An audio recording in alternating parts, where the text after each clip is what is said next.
Солонгос дахь миний нэг өдрийн влог. Монгол явж ирээд буцаад ажилдаа орсон байгаа. Ажил гэрийн хооронд завгүй өдрүүд өнгөрч байна. Бас ирээд шүдээ ахуулсан. Маш амар байсан шүү. Бүр 2 ах дарааг зэрэг авсан гэ удтаа. Гэхдээ одоо зүгээрээ. Харин өнөөдөр миний амралтын өдөр. Миний нэг өдрийн влогтой хамт байгаарай.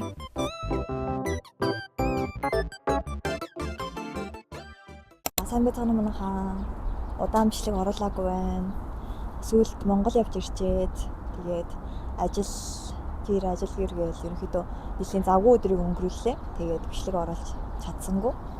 Тэгээд сүүлд бас цагаан сараар Монгол явж чад ирэхэд бас нэлийн гоё байсан. Гоё дурсамжийг бүтээж чадсан байгаа. Тэгээд гэрийнхэнтэйгээ, хамаатныхантайгаа уулзаад ерөнхийдөө гоё цагаан сарыг өнгөрүүлсэн байгаа. Тэгээд цагаан сарын бичлэгээ оруулаад ерөнхийдөө нэлийн их үзэлт аваад бас нэлийн олон дагагчтай болсон. Бүгдэнд нь маш их баярлалаа. Тэгээд цаашдаа гэсэндээ хөгжилтэй, гоё, сонирхолтой бичлэгүүдийг хийж авах болно. Үзэж дэмжээрэй. Тэгээд ерөнхийдөө бас миний талаар бас ерөнхийдөө асуултууд бас нэлийн их байсан. Тэгээд топикийн одоо хэдэн удаа өгсөн бэ? Яаж топикт бэлдсэн бэ? Гэх зэргийн асуултууд бас байсан. Би болохоор топик яг 4 удаа өгч байсан. Хамгийн анх өгөхдөө болохоор ихтэй сургуульд орохдоо, Солонгост ихтэй сургуульд орохдоо хамгийн ихнийхээ Монгол өгч байсан. Тэгээд Монгол топикийн эхний анхны топикоо өгөхөд болохоор топикийн 5 оноо авч байсан. Тэгээд ихтэй сургуульдаа ирээд тэгээд сургуульдаа сурж байхдаа болохоор ахад нэг 2 дахь топик өгөөд тэгээд 6 авсан. Тэгээд сургуулаа төгсөөд 3 дахь өгөөд тэгээд бас 6 авч байсан. Тэгээ ерөөдөө яагаад ингэж дахин ингэж топик өгсөн бэ гэхлээр визтэй холбоотой. Ерөнхийдөө виз сонгуулах юм уу, виз мэдүүлэхэд топикийн оноо ерөнхийдөө их чухал байдаг. Жишээлбэл ерөнхийдөө бол ихэнхдээ ихтэй сургууль төгсөөд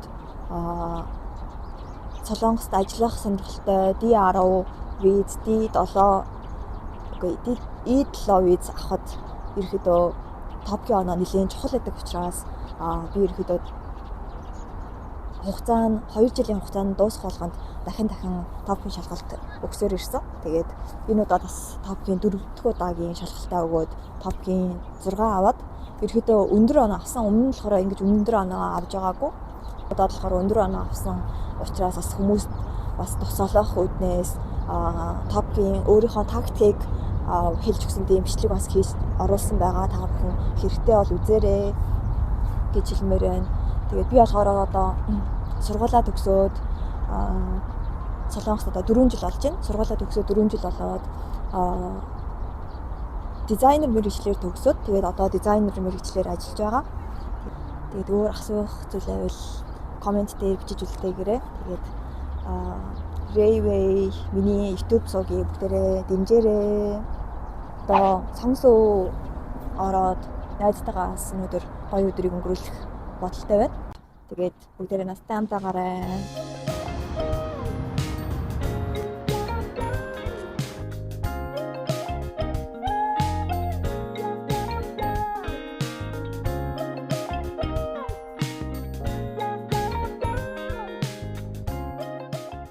Сонсоод ирсэн явж байна.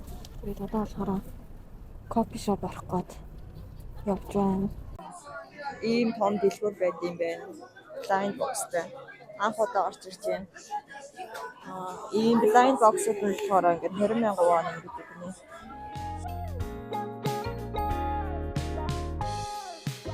Энэ болохоор киринг хийдэг юм байна. Өөртөө киринг хийж авч болдог. Ийм үзэг гэдэг юм байна. Өөрийнхөө үзгийг хийж авчирдаг бол авч явдаг. Тийм юм байна. Гомгийн хирийн энэ бид нар одоо юу вэ? Бараг гомгийн юу бэлэг дурсгалын Солонгосын ийм топтой төлхөр өсрөд байт юм байна.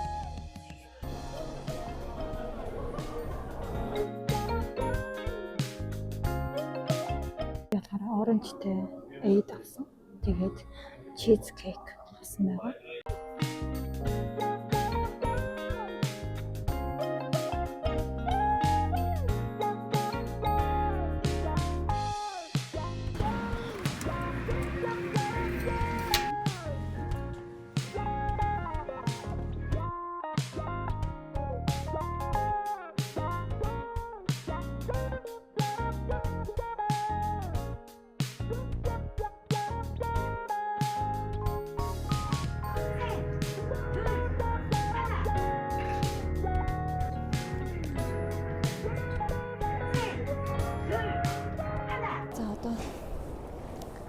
Гэрийнхээ оролцоо очиж хоол идэх гэж байна.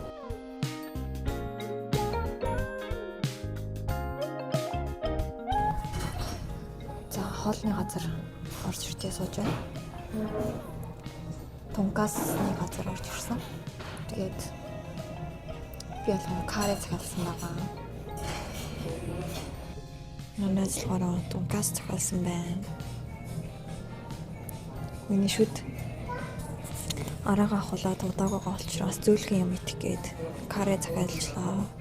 Одоо идцгээе.